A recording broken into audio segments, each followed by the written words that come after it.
Hi, my name is Jake, and I am a bookish drummer.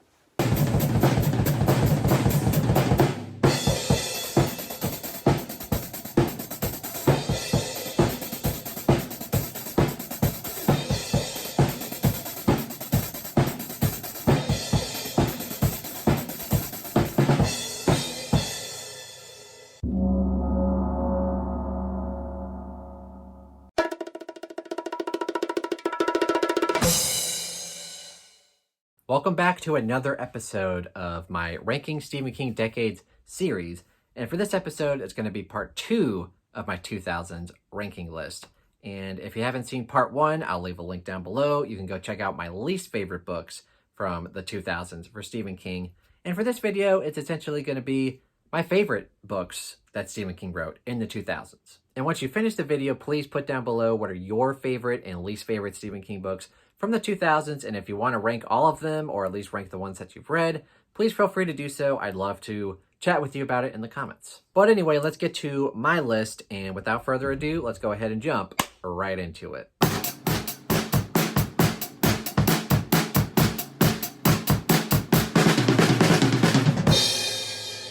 And for number 8 on the list, I'm going to have to go with On Writing. And this book is fairly popular even for non-Stephen King fans, which is pretty interesting because half of the book is sort of his memoir. So he's telling you his childhood and like how he got started in writing and all of that good stuff. And then sort of the second half of the book is actually, on writing. It's a lot of writing advice that Stephen King gives.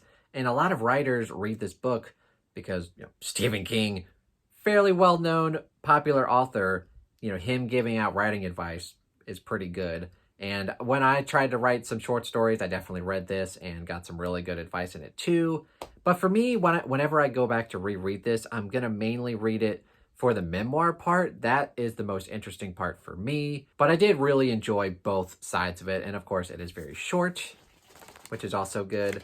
So yeah, it's just a really good memoir / writing advice book. I think a lot of people, Stephen King fans included, but also non-Stephen King fans, could get something out of this book.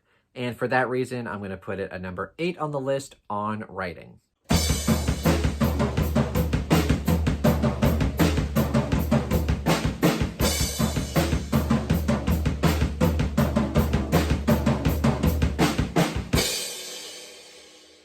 Coming in at number 7 on the list, we have Everything's Eventual, which is his 4th short story collection. And this is the one we will be reading after we finish the read-along for Nightmares and Dreamscapes, which if you don't know, you probably know, but we're doing a read-along for Nightmares and Dreamscapes. Started in July, and we're going to be reading that all the way through December. Very long short story collection, but compared to that one, this one is actually fairly short. It actually only has 14 stories. Some of them are novellas. I think like 3 or 4 of these are novella length, but the rest are short stories, and it's actually short. And it's really good. I enjoy the short story collection because it's got a good variety from Stephen King. Like, it's got some good horror stuff, but it's also got some good literary stuff. It's got some good weird stuff. It even has a Dark Tower novella in here for my Dark Tower fans. It's just got a very good variety of short stories and novellas in here that I think a lot of people can gravitate towards, some versus others. And I really like it because of that, and I can't wait to read it next year after we finish Nightmares and Dreamscapes. It'll be a lot of fun. Not my favorite Stephen King short story collection, and in fact, another Stephen King short story collection will come later on in the video at a higher spot. But anyway, I still really enjoy this collection, and for that reason, I'm going to put it at number 7 on the list.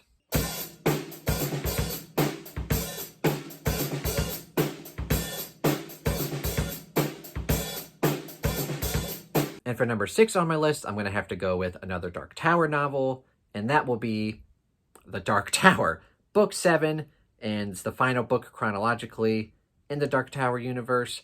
It's very good, has one of the best Stephen King endings ever, one of the best endings to a series I've ever read. I know some people don't love it, and in fact, some people hate it.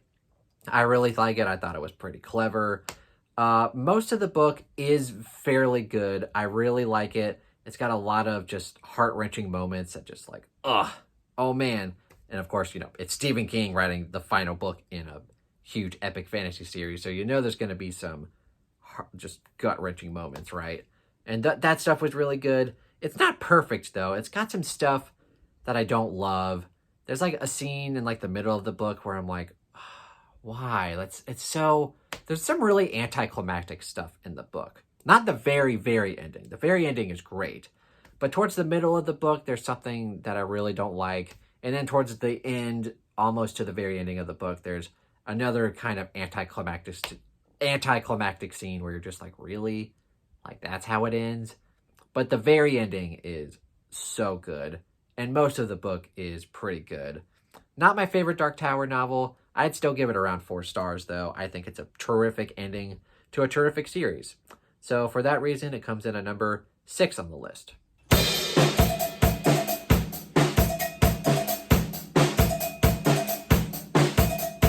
And speaking of Dark Tower, at number 5, we have yet another Dark Tower novel. One of my favorites, not my all-time favorite, but still one of my top Dark Tower novels. I'll shut up and actually show you all the book. That would be book 6, Song of Susanna. Now, this is a very unpopular opinion. A lot of people would cite this as the worst Dark Tower novel. I could not disagree more. I mean, I understand the people's complaints with this book. The common complaint is that it's filler and that this should have been like tacked on to the end of book 5 and the start of book 7. But for me, this book is just so bonkers and so crazy. It's so meta. It's got a lot of weird stuff that people really don't like about it, but the reasons why people hate it are the reasons why I love it. I thought it was brilliant. I really liked it. I would give it around 4.5 stars. I actually can't wait to read this after I finish my reread of Wolves of the Kala, which, like I said in part 1, is probably my least favorite Dark Tower novel. I love this one. I think it's really cool. It's got a cool structure to it. And of course, I can't really go into specifics about why, because it's book 6 in a series, but it's so good, and I wish people would have better taste. What a shitty thing to say. I mean, I love this book. I do understand why people don't. I understand why it doesn't work for them, but for me, I love it, and for all of those reasons, it comes in at number 5 on the list. Song of Susanna, book 6.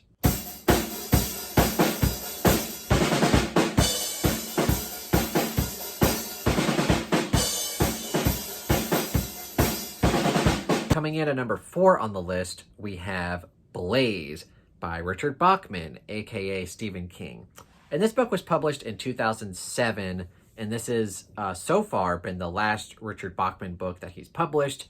The one before that was The Regulators, which he published in the 90s, and then he kind of came out with this one, and it was sort of like Richard Bachman's like trunk novel that was like found by someone.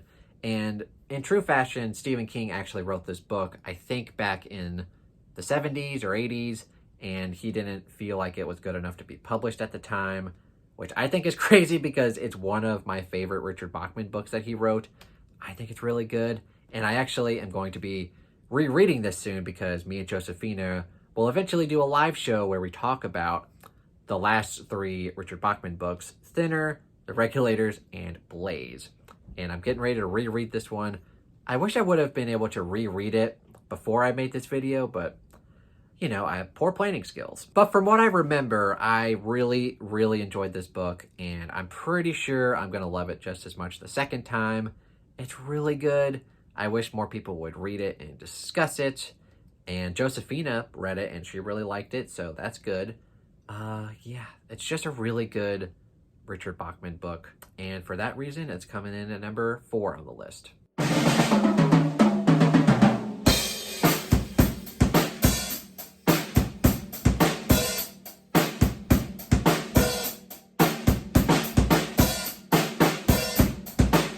And for number 3 on the list, it's going to be that short story collection I was talking about earlier. And that will, of course, be Just After Sunset, which is probably my second favorite Stephen King short story collection other than Night Shift. That one is still my favorite. But like with Night Shift, this one is just so consistently good. I really enjoy all of the stories in here. They all have great value. I mean, if you just look on the back next to the man himself, look at all those words that describe the book. Yeah. And I mean, not only does it have a lot of great short stories like Stationary Bike and The Cat from Hell, but if you've seen my Ranking Stephen King Novellas series, which I'll link down below, a lot of the novellas in here are some of my all-time favorite Stephen King novellas. There's 3 in here. They're all really good. Highly recommend them. And of course, after we read Everything's Eventual, which we read after Nightmares and Dreamscapes, we will be jumping onto this, and that'll be sometime next year. I have no idea when, but I'm very excited to reread all of these and to get everyone's opinions on them. And like I said, probably besides Night Shift, my favorite Stephen King short story collection. Can't wait to read it, and hopefully y'all will pick it up with us. And for all of those reasons, it comes in at number 3 on the list, Just After Sunset.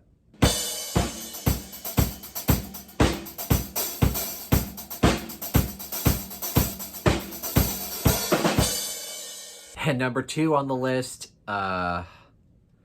this book, how do I explain this?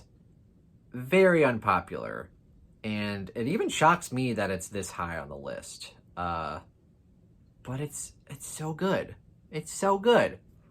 I'll stop beating around the bush here. I'm going to go with number 2, The Colorado Kid. Now, just wait a minute. Just hear me out. I know a lot of people despise this book. They really hate it. And you can tell because if you go on Goodreads, it's easily Stephen King's lowest rated book. I think it's like a 3.3. Very low. Even some of his bad books still sit at like 3.7. Like the Tommyknockers, I think. Something like that. But The Colorado Kid gets a lot of hate. And I can sort of understand why. But I think a lot of people miss the point with this novella. It's so good. It's essentially these people talking about a mystery of this dead body that is on a beach, and there's no explanation why, and they're still wondering about it years later, and the mystery has basically never been solved. It's a cold case still, and you'd figure, like in a typical book, you would get everything wrapped up in a neat little bow, and you would figure out, oh, this is why he was there, and this is who did it, you know, all of that stuff. But it's not about that. It's about the mystery and not always getting the answers and why that bothers people. And it's so good. Like, it's just one of my favorite Stephen King stories. I've read this like 3 times now. I've enjoyed it every single time I've read it. I wish people would have better taste. It's still a shitty thing to say. But yeah, I really like it. I see myself rereading this very often. One of my favorite Stephen King anything. I really enjoy it. And I really just do like that theme of like, you're not always going to get the answers. Not everything is going to be wrapped up in a great big bow. And yeah, I really enjoy it. And I really enjoy the characters just sitting down and telling this story and just going over all the details again. I love it. But it comes in at number 2 on the list, and there is one more, which is by far my favorite of the 2000s. I would definitely put it in my top 10 Stephen King books. Probably my top 5, maybe, possibly. I don't know.